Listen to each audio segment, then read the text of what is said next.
Hadithi yangu, my story. I tell it the way I lived it, the way I understand it, and the way it made me feel. It's my truth, my experience, my life. What's your story? 'Cause we want to hear it. Welcome to Hadithi Yangu podcast, and my name is Cecilia Mlenga, your host and narrator. Hello, welcome to Hadithi Yangu, my friend. Thank you so much.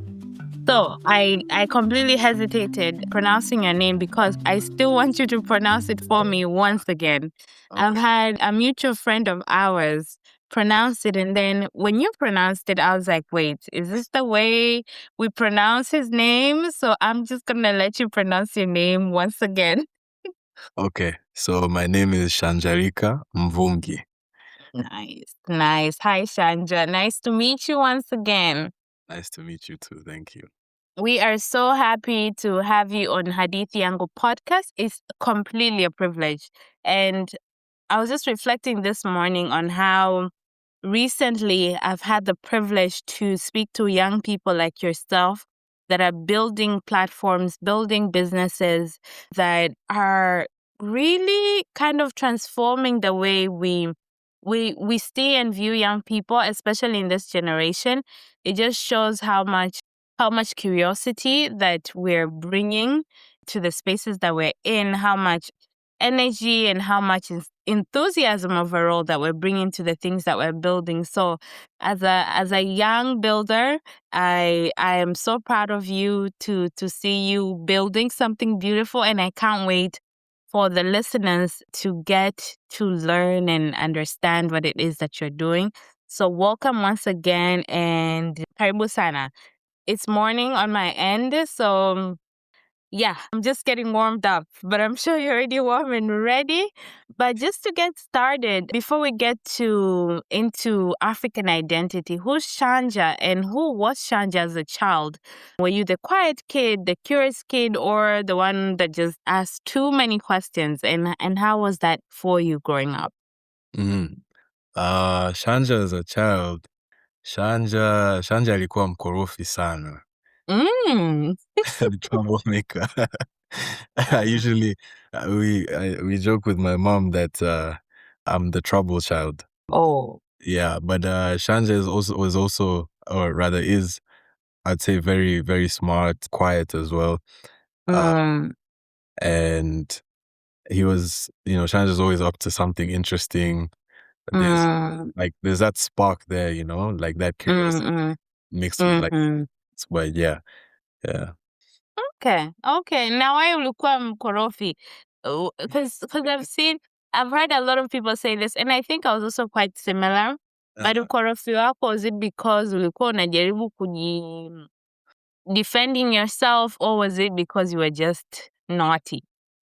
Yeah, I think it was just mischievous, just trying this and that, and there's consequences to action. So yeah. Yeah, I completely hear that. And where are you guys from? Because I know you're from Tanzania. What part of Tanzania are you from? And what's something that you're really proud of when you think about home and where you're from? Yeah, so I'm from there's a place in Moshi called Kahe. That's Mimi Nimpare. So Okay. that's where I'm from. I was born in Arusha, Tanzania, and one thing I would say that I'm proud of, especially like with my growing up and everything, is probably the sense and understanding of community. It's something that from young it's just been with me, and I think it's just common in Tanzanian nature as well. Yani, you share meals together, you're very close now. Yani, you tell stories together, you laugh, all these kind of things. So that sense of community, it's just always, and it's something like I value a lot, and I find it to be one of my strongest attributes even. I love that. I completely echo the same. And now that kuna nchi za watu Wakenya wanasema majuu. Yeah. Ukiwa huku majuu there's that sense of community that you miss. And I think that's something that I also resonate with when I think about back home. Mhm. It's a community is so powerful, and I think when you're choosing where you want to live and what type of life that you want, I think it's something that we completely overlook because it's something so abundant back home. But once you step out of that and you see a different life, you realize, oh my goodness, that is actually one of the most beautiful things, and you long for it so much. So I completely agree with you on that. And let's talk about school a little bit because I feel that school is one of those things that really build character and allow us to be who we are when we grow up and we choose the path that we want to take. What was school like for you? Because for me, I completely enjoyed the friendships that I had, the activities that I had, and then the actual academics, not too much. I loved just a few subjects. So I don't know what it was like for you. Did you just tolerate it, or was it something that you completely questioned? Yeah, school. I think school's a very interesting time. You experience so much, and so Mm, whether it's friendships, whether it's academics, extracurricular, whatsoever. So I'd say generally for me, school, I would say I found it okay. I was mm, in terms of academics, I was okay. I wasn't the smartest. I thrived more in like social sciences, I guess, like history, languages, mm, whatsoever. I didn't like math as much, uh, mm, but it was more just like a mental thing.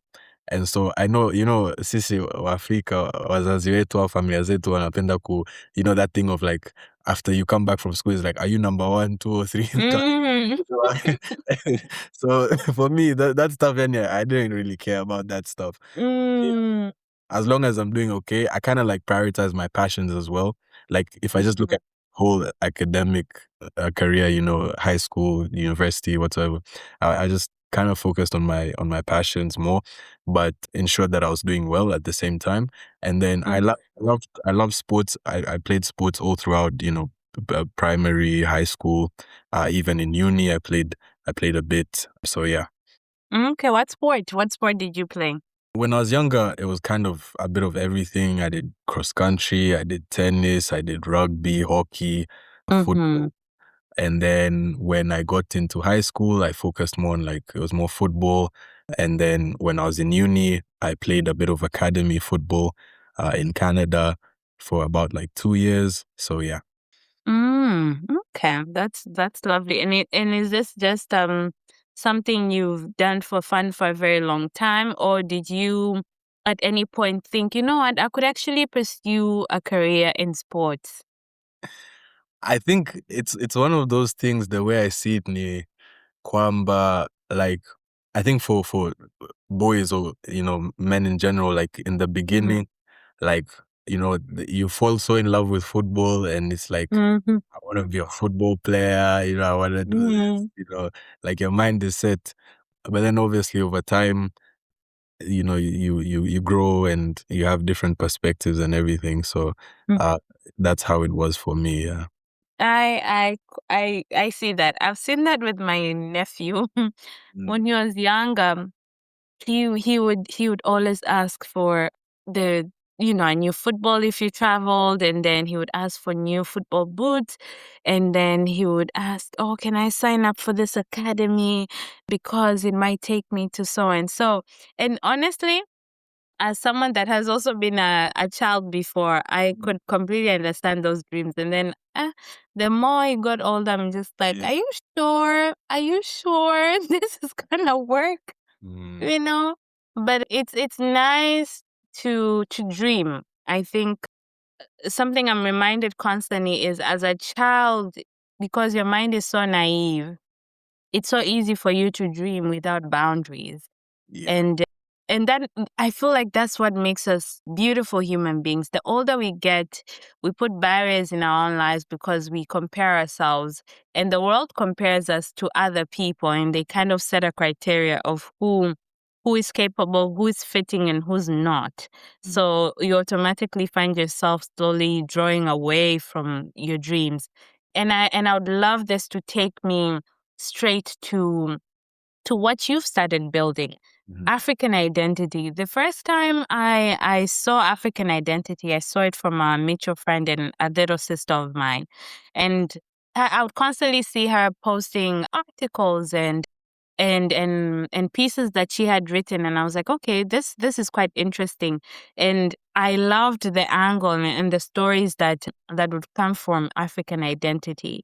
And then with time I saw this, okay, this is actually some sort of movement, and I saw more people posting about African identity. So was this a dream? Is this something that you thought you would do, or was it, something that just you woke up one day and you're like, I'm just gonna start this? Or was it something that you saw yourself dreaming towards in recent years? That's a very good question. And I think the way I see it is that it's a bit of a no and a yes, because Mm, African identity for me is like, I don't see it as a career or anything. For me, it's more just like passion and purpose. mm, So for that reason, I'd probably say no. But then also, I know that when I was young, so like when I was like in year 4, I remember like my house parent, each time she would ask me like, why is it like every time you go to the ICT lab, like you're reading news or you're sending emails?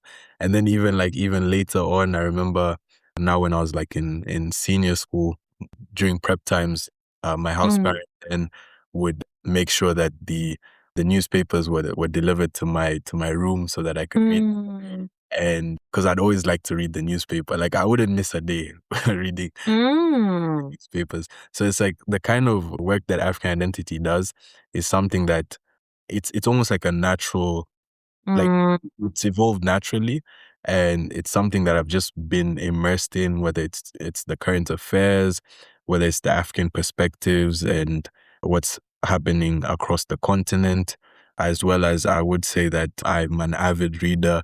And actually my grandparents are both professors. So mm, I've been in that environment where I've it's like a teaching environment where you learn a lot and you're learning every day. And so like the books at home, there's just so many books to read on matters Africa and whatsoever. And so I was really intrigued with all this from young. And then I noticed like in the spaces that I'd be in or the people I'd speak to, that they hardly knew their history, even if it was of their own countries.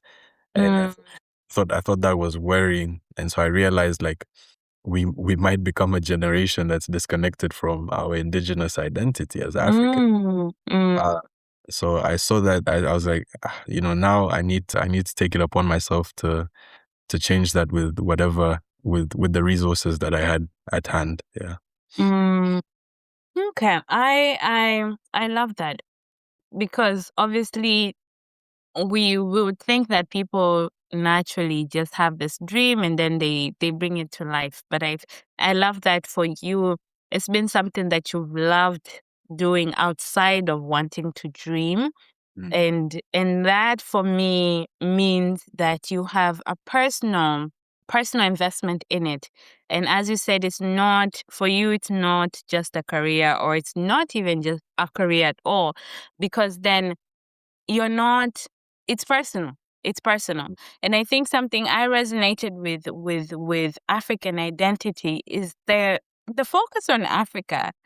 As you said, I feel like young people now, a lot of us at least, would spend so much time on TikTok and Instagram doing whatever else and watching videos and watching tutorials and so on and so forth. But getting a platform that resonates with young people in that sense, I think is quite something. And I'm proud. I'm proud of you, and I'm proud of the thing that you're building. Thank you. And I think something I've come to even love more is that you've taken it at a professional level. You guys are actually building a platform that is a serious platform. It's not just a blog, you know?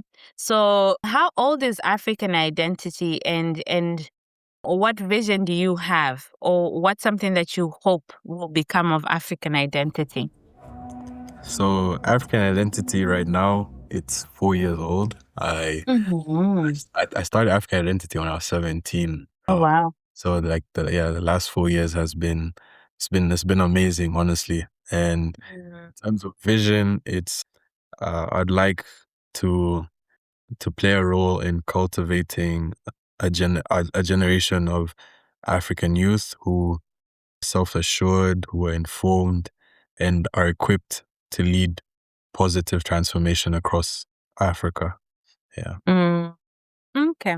And then do you remember any point in your memory where, everything starts with an idea? Mm. And then at what point did you stop and say, what, this is no longer going to be an idea. This is actually going to be something that I'm starting today. And what was that moment like? What was happening around you at the time that made you decide that, okay, I'm going to bring this to life? Yeah, I can remember it so vividly. Uh, Mm. and it's so funny because in the first place, African Identity was to start as a podcast. So I remember it was Mm. like November 2021 where Mm. I had I had I'd like literally found where I was gonna buy my equipment and everything, and so I was actually I was meant to be traveling there anyway, so I was gonna travel. I was like, okay, when I'm there, I'll get it, and then when I get back to Dar, I'm gonna begin. And the pilot episode was going to be on like China and debt trap diplomacy in Africa and so on. Mm. So I was so excited. I was like, yeah, I had like my script written and, I was so excited and everything. And then I traveled and then unfortunately there was something that came up. And so I had cut my travel short and I was unable to get the equipment and whatsoever. So I came back to Dar and I was like, okay, now I need to figure out another way to start this because I didn't want to wait any longer. And Mm. it's like, okay, a lot of people use social media. Mm. Why don't I just create like an Instagram and then I'll just create like I'll try create like some visuals and you know have some words on them and whatsoever, so infographics, and then Mm. have that posted. And so that's initially that's how it ended up starting in December of 2021. Yeah. Okay, that's quite interesting. Because now thinking, especially the target market, Mm. a podcast would also make sense. Absolutely make sense. And then in this podcast, what was the vision? Now that I'm trying to grill you into what the vision for the podcast was. Now that we're on a podcast, so did you intend to bring people to speak on the podcast, or would this solely be you speaking about different topics?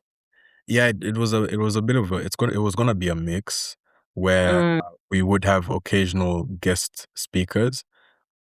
And then the other episodes would probably just be myself or like with other team members where we would just delve into African history or whatever it is that we'd be speaking, relating. Mm. Yeah. Okay, okay, very interesting. And what gap were you seeing in media or storytelling that made you say someone needs to do this, someone needs to cover this? Mm. Yeah. I think in terms of the gap, for me, the gap was that because I did study at a British curriculum school for like my high school and whatsoever. And so I noticed how like, the main focus of like history or whatsoever is like World War II, Mm. you know, these kind of things. And I was like, where does Africa, step? I mean, obviously you do learn a bit about Africa, but there was probably only once ever in my in my academic career where Africa was really focused on, and that was just literally South Africa and apartheid. So I was like, there's Africa is so diverse and has such a rich legacy, and there's so much to explore. And I think a lot of foreign media is flawed as well. And, we can't have foreign media speaking about Africa because they're just going to distort Africa's reality. Uh, Mm-mm. there's a lot of media which is also just agenda driven or controlled. We see a lot of capture and control over media even within the continent. So it doesn't really reflect African voices or the reality of Africans. And so for me, that's where African identity came in and comes Mm. to be the voice of the African youth and the spirit of the continent. Yeah. Mm. Okay. And have you felt that your audience are pro this angle, or do you get any feedback from your audience that is questioning maybe why the focus on Africa?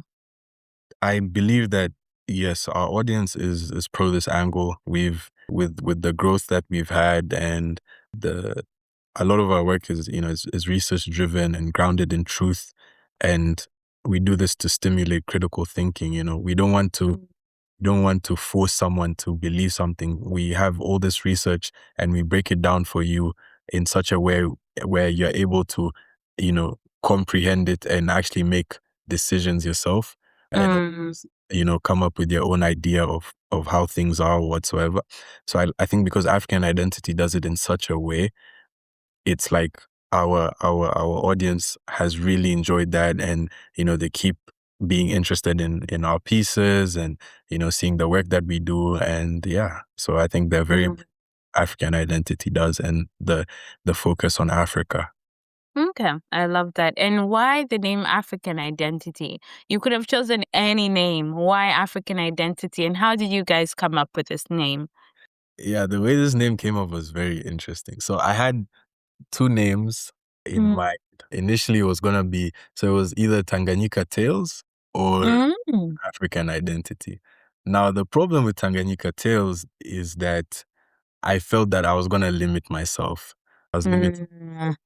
to just Tanzania, and I didn't want to do that because for me, I see myself as an African. I don't like to be confined into a nationality. So I was like, you know what? African Identity, this is what it is. And there is also reason to that because, the K is, you see it with a K. It's not just because Kiswahili, we say Africa with a K, but Mm. it's actually intentional in the sense that it reflects conscious return to indigenous identity, that Africa was once known as Alkebulan, and that's the mother of the world. So African Mm. identity, about self-definition, reclaiming narrative power, and refusing narratives and labels imposed from the outside. Mm. I love that. Yeah. And I completely agree. Now, I'm just gonna go off topic a bit.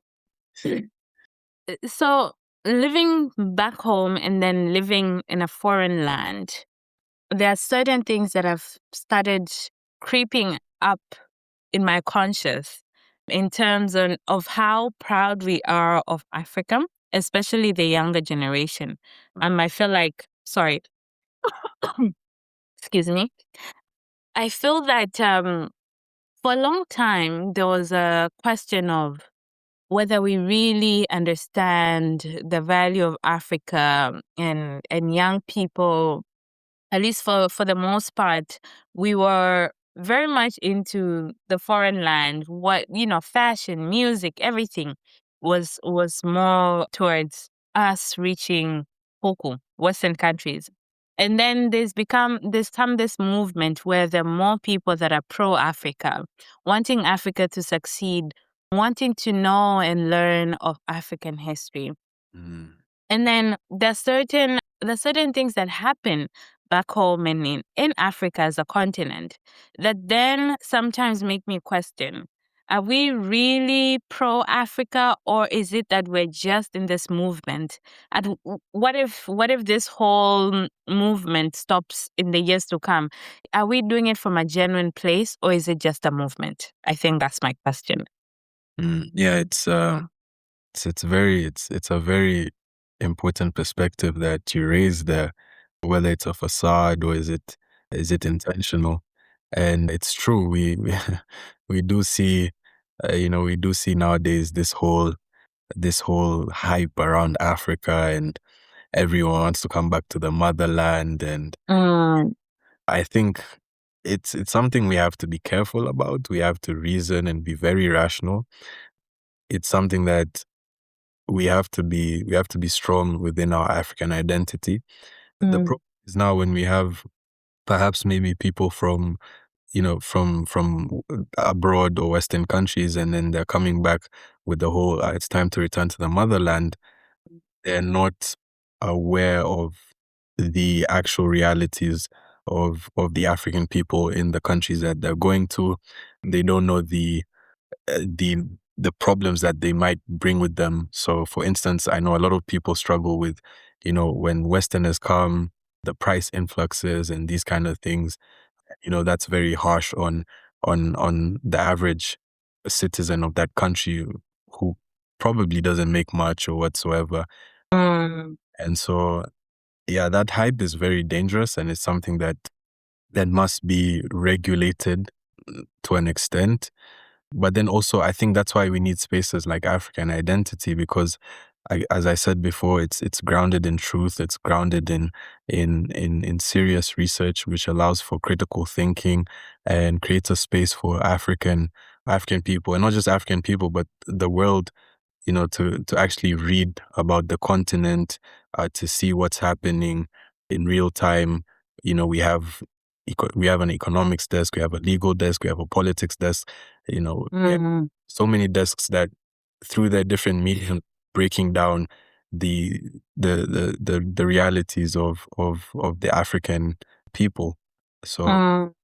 I definitely hear you there. Like, it's a very dangerous it's a very dangerous hype, but hopefully, people will it will be regulated through means like African Identity, where people Mm.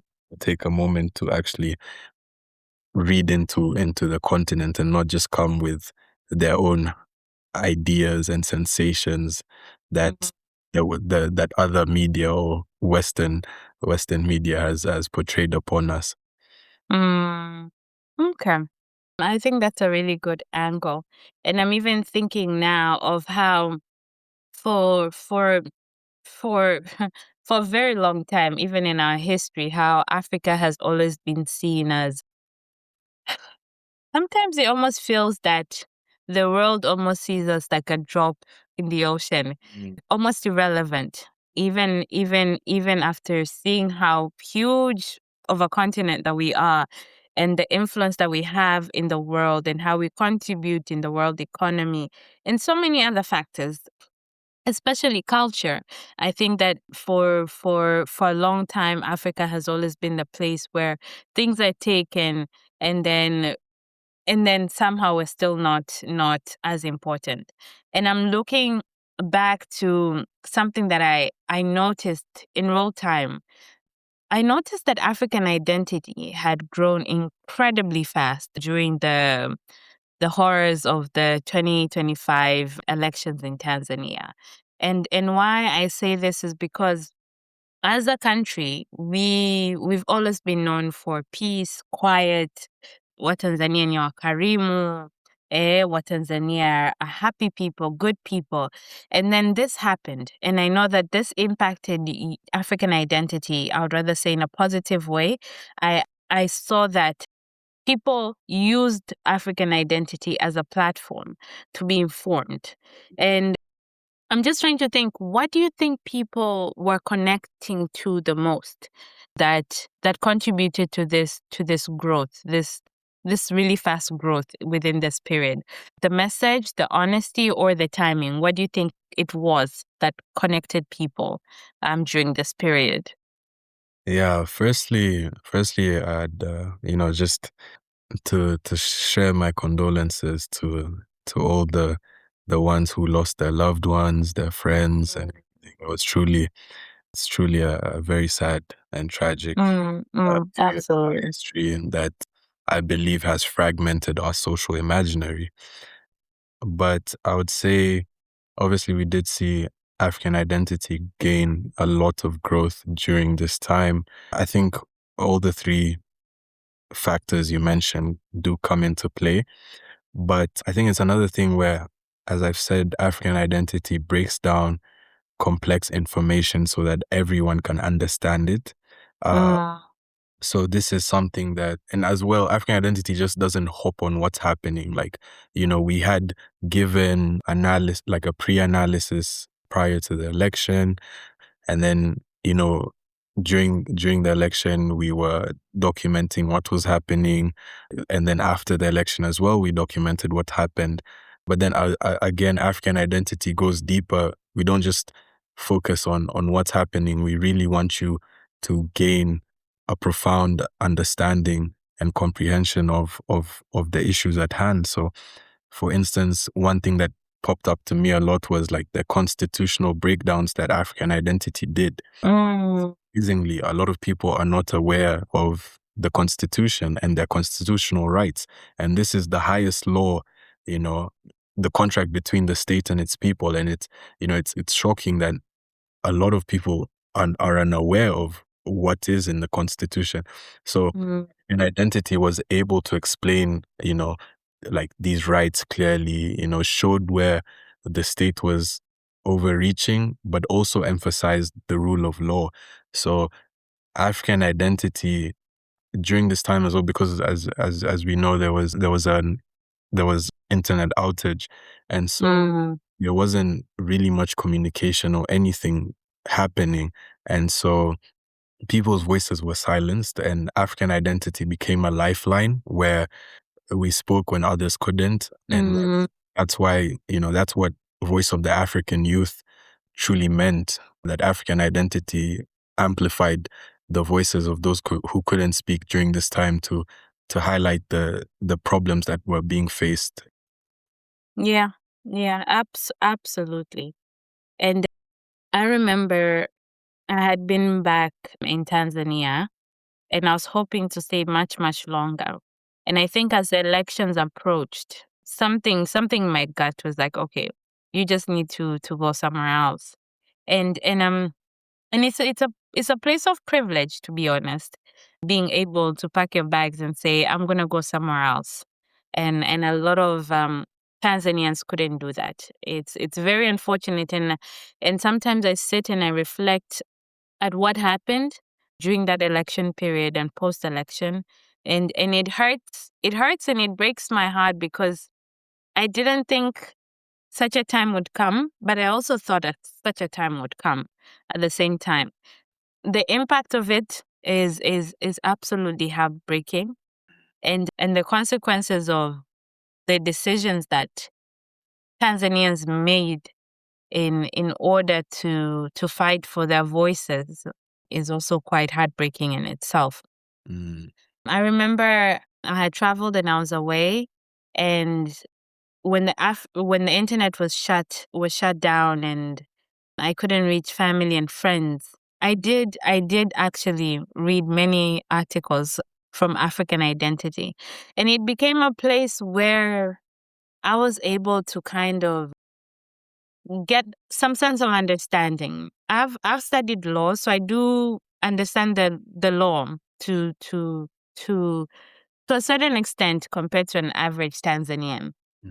However, there are some aspects of it that was quite confusing. I was like, okay, so what happens if, the results are not announced? What happens if, like there all those if questions, and then African Identity was able to answer those questions. So I think from someone that has been able to use African Identity i- um, to be informed and to gain understanding, I commend you guys for that, because I think a lot of people, especially those that were away from home, were able to use African Identity as a place of understanding, of a place to learn and to really gain kind of kupima kwamba okay, ikiwa hivi itakuwaje, ikitokea hivi itakuwaje. So for me, I'm still heartbroken. But my hope is that through African Identity, more Tanzanians can understand Sharia, lakini, and also understand Sharia. And I think, as you said, you guys were able to break it down in such simple terms that anybody that came on and read what would be the outcomes of certain things that were happening at the time, inakuwa rahisi. Kwa hiyo, yeah, for me, I just want to say thank you. Thank you, because we needed such a platform. And I think what I loved was that I remember going on to other platforms, and all you could see was the count, how many have died, how many have this, what's happening on ground. But I think the putting people back to, okay, this is what has happened, this is what the law says, these are possible things that could happen, these are possible outcomes of this situation. That's a beautiful way to communicate to people. So thank you. Thank you for that. Yeah. On behalf of everybody, asante. Yeah, it's Um, a pleasure. yeah. And then now, on a lighter note, I would want to move to is, what's your creative process like? Are you the type to plan content, or do ideas just hit you randomly in the middle of the night? Because literally yesterday when I was preparing for this episode, there's something that popped in my mind, and I was like, when I wake up, I'm gonna tell Shanja immediately, we have to do this. But obviously I'm pacing myself. After we finish recording, I'm gonna have to tell you what it is that I'm thinking. But yeah, what's your creative process? My creative process is it's all over the place, and I think actually the social media manager at African Identity, she Mm.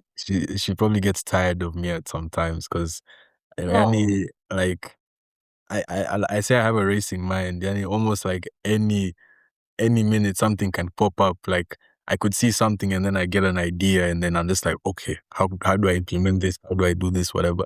And I work closely with the social media manager, and it's honestly an amazing partnership. And that's why you see all the great work African Identity is doing. So my creative process is pretty much like it's all over the place. It could be 2 a.m. It could be I just woke up. It could be I remember something from a few months back. Like Mm, just all over the place. But honestly, it's really amazing because like the way the mind is just fascinating. Just being yeah, able to be so creative in so many different aspects. Yeah, I just find it so amazing. Yeah. yeah, I agree. And then obviously we talked about how much growth African identity has gained, Mm. especially in the past couple of months. Was this a surprise, the growth, or is this something that you feel the platform had built some sort of momentum and hence the growth? Kwangu mimi sikushangaa. Uh, Mm, I feel like the work African Identity does, especially in this era, is very necessary. We have our generation and everything. It's just very important, and people need it. And as I mentioned before, we have a different way of doing things. A lot of media they focus on on just what's happening in the moment. Kwamba watu wamekufa, watu wameuawa, this is what's happening, but that's it. Sema mm, at African Identity, what we do is we have that wide perspective where we look at everything. We don't just look at the cause, we look at the root problem as well. mm, Hapo sheria inaingia, unaangalia katiba and everything, and then you give the analysis. Even when it comes to, we have like the entertainment desk. You saw that I don't know if you saw, but the entertainment desk did a piece on how Tanzanian artists, they're silent mm, during that, yeah. as well as there was an economics desk post where it looked at the losses that Tanzania were to make with the outage, with the internet outage over those numbers of days and whatsoever. So we don't just it's not just like we give you, oh, this is what's happening, No. We Mm, look at every possible aspect contributing to what's happening now, because those things last. Unless those things are changed by the state, those things are always going to remain there. As long as we have the current constitution we have, there's still always going to be that issue that that led to what happened mm, October 29th. So these are things that will remain. And I like to say, like, it's a digital society, so even African Identity becomes like an archive of these things where mm. are there until there's that change made by the state. These things are always going to be there, and people are not going to forget. So Mm. yeah. Yeah, I agree. And what do you think has been the most challenging part of building African identity that a lot of people don't see online? Because I've built businesses, or I've rather started businesses, and even now with having Hadithi Yangu, there's some challenges that I experience as a creator, and then people don't see, and then it's easier for people to say, huyu mtu hajafanya hivi, oh, they could have done this. But what are some of those challenges you feel have been part of building African identity that people don't see? I mean, with I think even yourself, just as a creator, you know that with building something, there are many challenges that come, many Mm, that, as you've said, people cannot see. For me, some of the things maybe I can note. One is probably with the nature of the work that we do. Sometimes the emotional weight that comes with it. Uh, mm, with what was happening, just recently in October and November, mm, there's a lot of emotional baggage. Those are your fellow brothers and sisters, and what you're seeing and what you're hearing. It's truly, it's not easy, but at the same time, we have to be the voice for our brothers and sisters who are in such a state. Another mm, thing to say is that we have a very big audience. We speak to over 25,000 people at the moment, and even though mm, we were reaching over 1.2 million accounts. So mm, you know words carry consequences. So when you have so many people interpret and take things different in different ways. So that responsibility as well is real. mm, mm, On a more personal level, I'd say perhaps that a lot of African identity, well, majority of African identity has been built while I was in university, and mm, you know, doing a demanding degree, and the work that we do with African identity and everything, it can get strenuous at times, but I am someone who believes in outcomes, and so that's what we deliver. Yeah. oh, wow. I love that. I love that. And have there been moments where you've doubted yourself or the platform, even when you've experienced some of these challenges?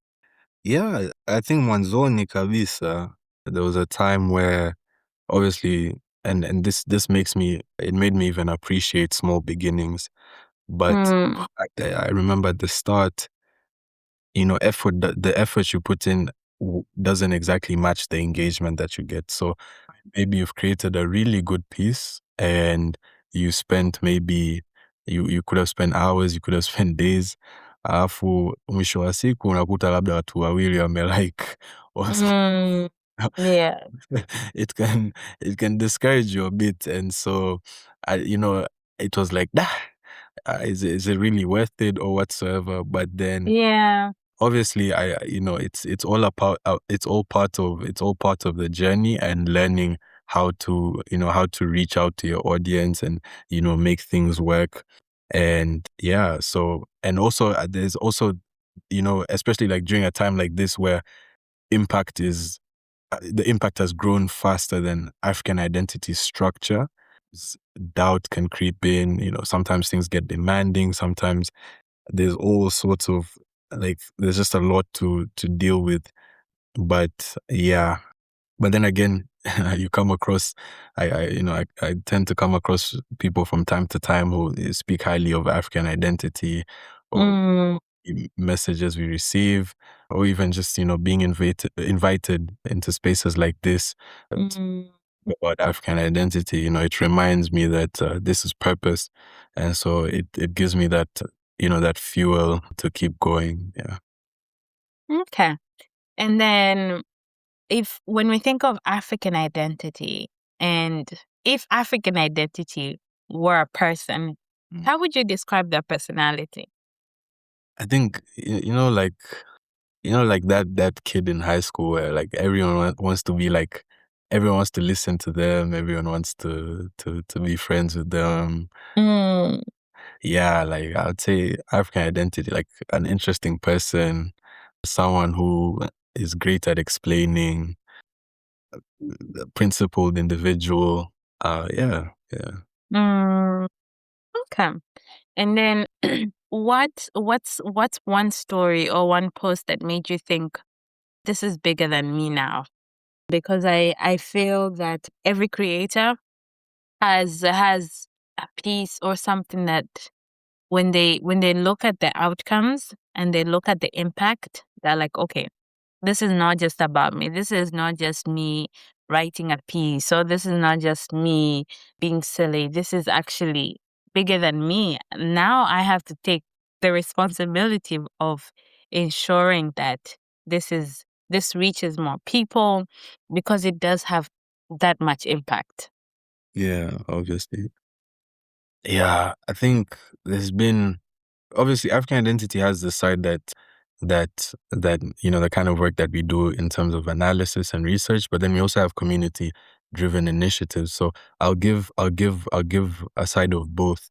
I'd say from like from the analysis point of view, I would definitely say the posts around Tanzania during Mm, October and November. I've covered I've covered mm, protests on like Kenya, Mozambique, Madagascar, Benin, Togo, even South Africa. But truly what happened in Tanzania was different in many ways. Like just seeing again like the way that African identity was like a lifeline, and it's like it was almost like a liberation of collective consciousness. It's like for that point of time, like everyone started actually understanding what is going on or what has been going on. Even it reached the point where, I'm seeing government officials following the page, and that told me told me everything. So I think mm, that was like something that I was like, yeah, this is really big.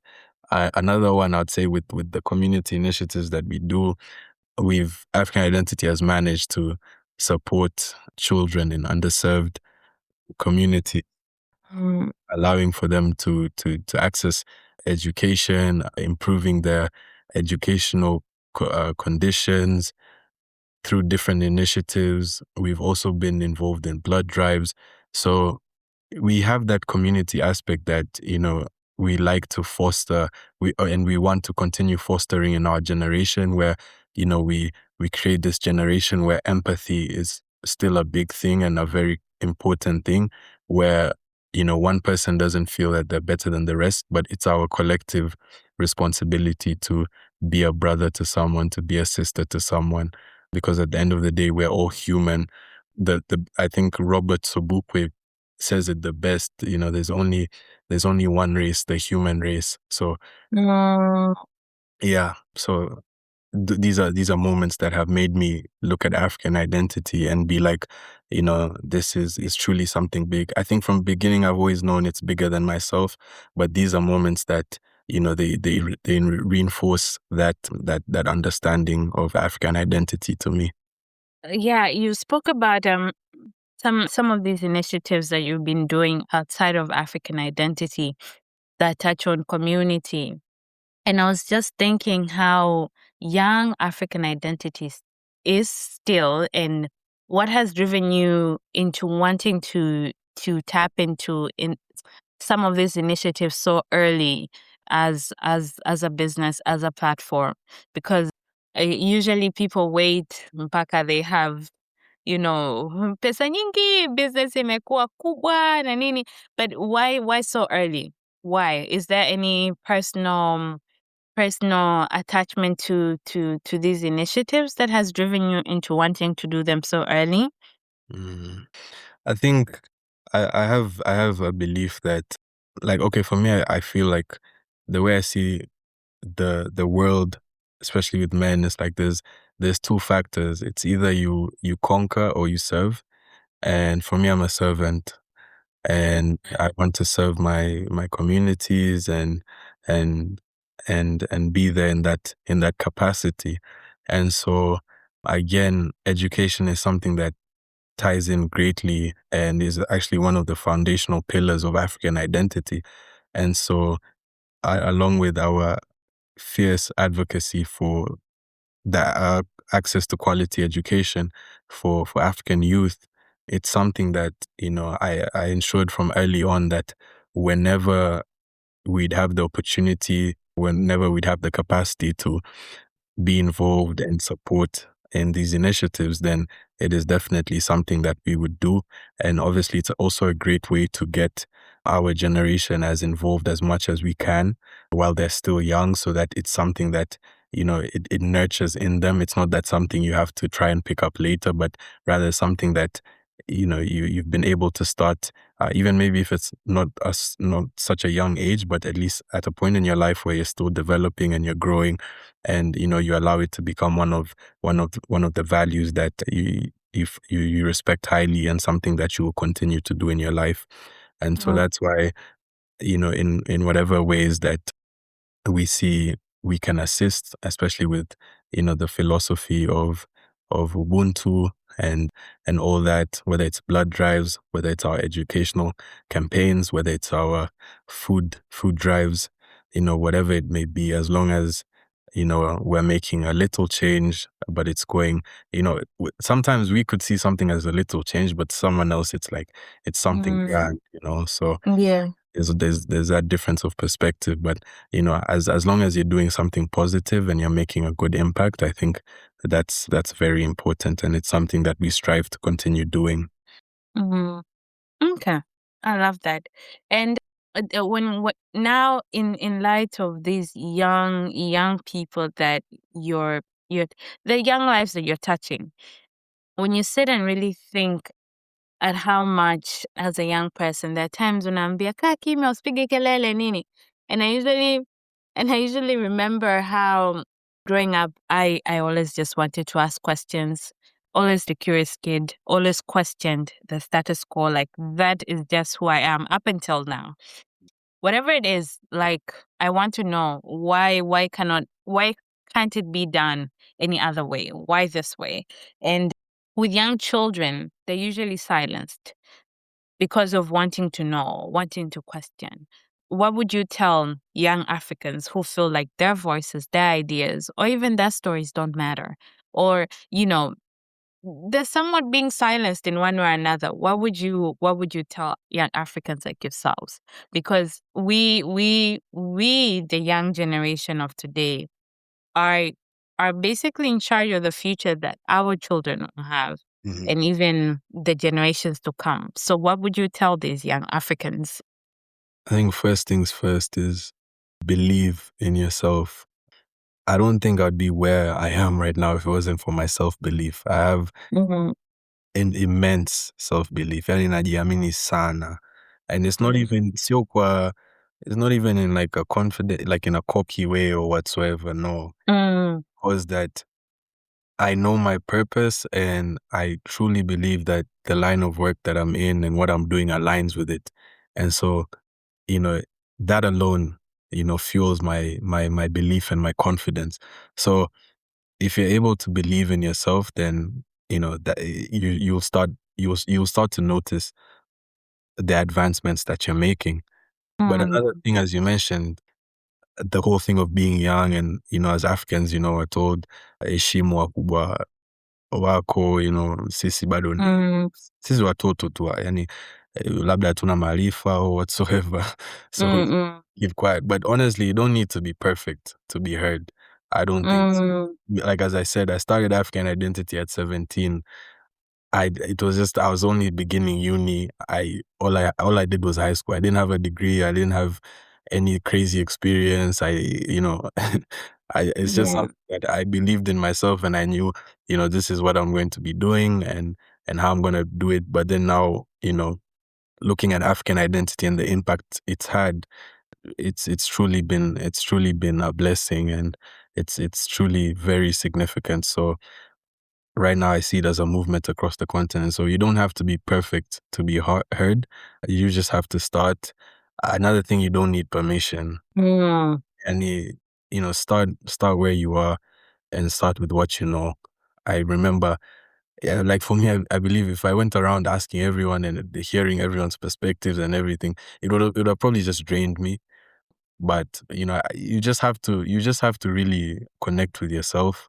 So and that requires like maybe isolation, maybe just some self mastery, some time for you to really look at your life, what your goals are, what you want to do, what you want to be. But end of the day, the important thing is to start where you are and with what you know. There's actually a saying that, you go to war with the army you have, not the one you want. So Mm, whatever you have with you, begin with that. Like when African Identity started, I I wasn't a great editor. I didn't have a team. I didn't have we didn't have such a large audience. We had nothing. mm, But I continued with the little that I had, the little skills that I knew, and now African Identity has an amazing, passionate, driven team of African youth, as well as my editing skills are amazing and mm. one. So, it's again, appreciate small beginnings. Everything is a journey. Don't rush, take your time, do things correctly. Important, do Mm. things correctly. And if you believe in your purpose, act on it. Don't waste any more time. Yeah. Yeah.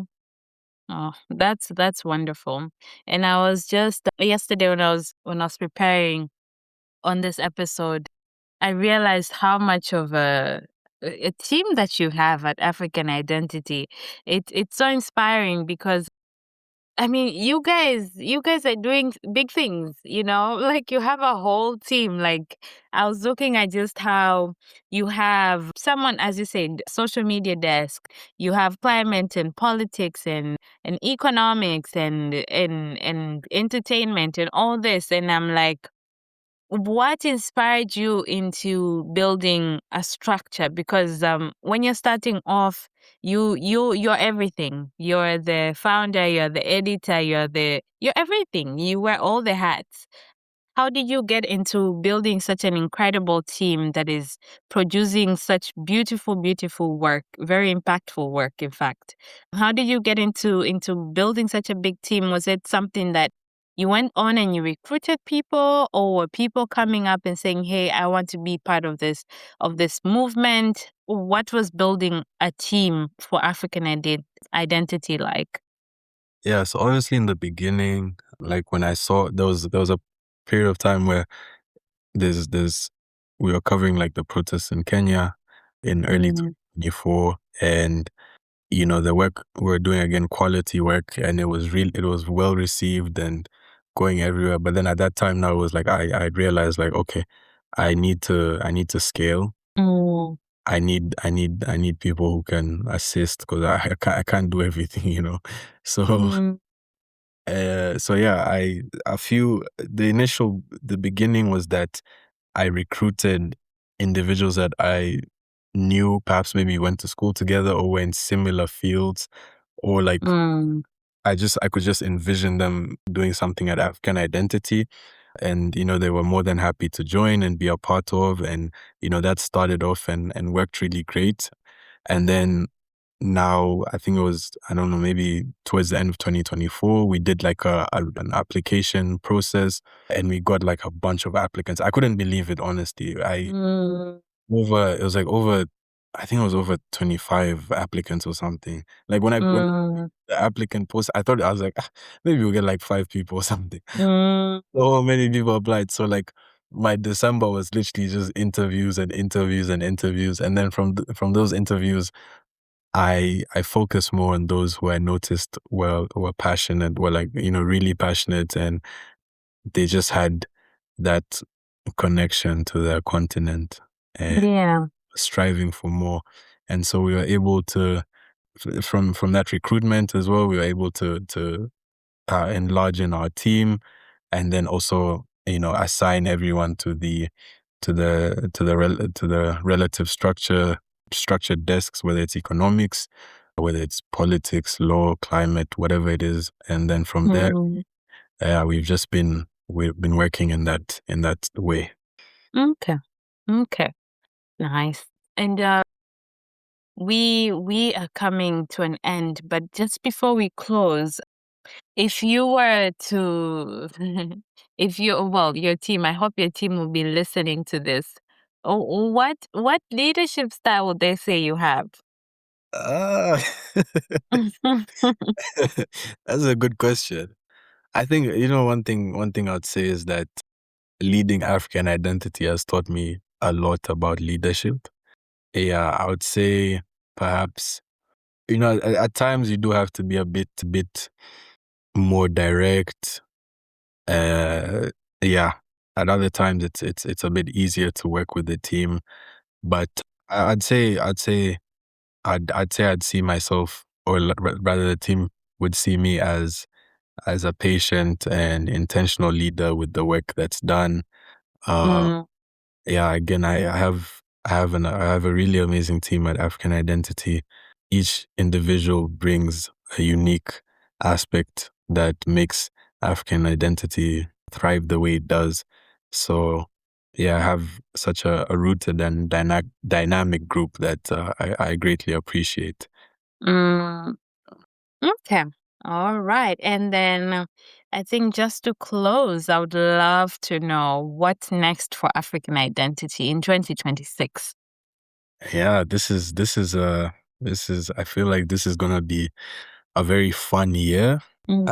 I I'd tell our audience to get ready for more intentional work, more offline engagement as well, new partnerships, and African Identity continuing to be the home for African thought.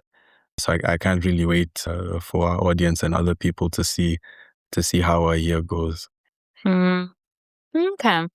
Well, this has been an eye opener. It's been a privilege to listen to you, Shanja, the founder, the man that is propelling African identity to the heights that it's getting to, and even the heights that are waiting.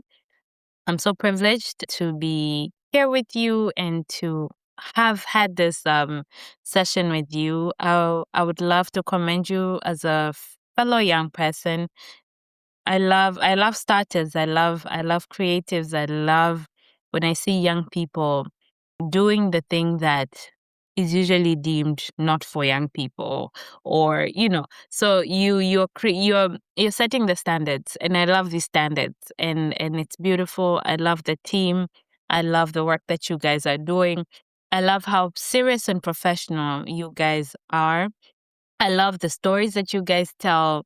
And then I think, just to finish, I think my favorite piece, the first time I ever saw African identity Mm. was on the piece Umenenepa. Mhm. Oh my goodness. This one touched home because how, yani wa Tanzania, kuna hali fulani hivi, ukienda umenenepa, oh, you're doing well in life. And then ukinenepa sana, it's like, hey, umenenepa? Eh? Like this, I don't know. I think we need to be studied as a country and as a continent. And I think you guys are on it. But this was my favorite piece because it really made me I felt that someone was speaking for me, because these are things that I wish I told people. There are times mtu anakwambia umenenepa, but you're comfortable in your own body. Yeah. But someone else is not comfortable seeing you the way that you are. And then ukikonda, unaumwa. What's going on? You're like, nimeamua kupungua. But somehow it's just never enough. So this was my favorite piece, and aliandika this piece, jamani, you touched home, you touched my heart. And I love that you as African identity can bring up such topics, because only Africans and only Tanzanians wanaweza kuelewa, especially from the name itself, umenenepa. Yes. Yani, it is just, yeah. So thank you for this. Any final remarks before we close? Yeah, no, mimi pia ningependa kukushukuru sana. It's a big honor for me to be on Hadithi Yangu. I haven't had the opportunity to speak about my story in this regard. So kwangu mimi ni kubwa tu. I love the work that you're doing with Hadithi Yangu. I've been able to catch 2 episodes. So I think it's important as well. You're giving our generation a platform to speak, share their stories. I think we have a lot of special people in our generation, people who are destined to do, really great things and change the trajectory of our continent and, really bring that positive transformation. So I think it's very integral what you're doing, and, I commend you, and my hope is for you to continue and keep the lively and vibrant spirit that you bring to Hadithi Yangu, and I really love the name as well. So yeah, congratulations to you, Oh, Cecilia. thank you so much. It's been beautiful here. Thank you, Shanja, and I look forward to more and more conversations in the future. I would love to let you know that now I'm calling Hadithi Yangu African Identity. Hadithi Yangu is an open door for every African, for anyone even. So at any point you feel that you have a story to share with the world, please use this platform to share your story. Yes, okay, yeah, thank you, asante. Alright. No, Asante, thank you so much. And I would love to wish you a good evening. And yeah, let's stay in touch. Definitely, I wish you a great day as well.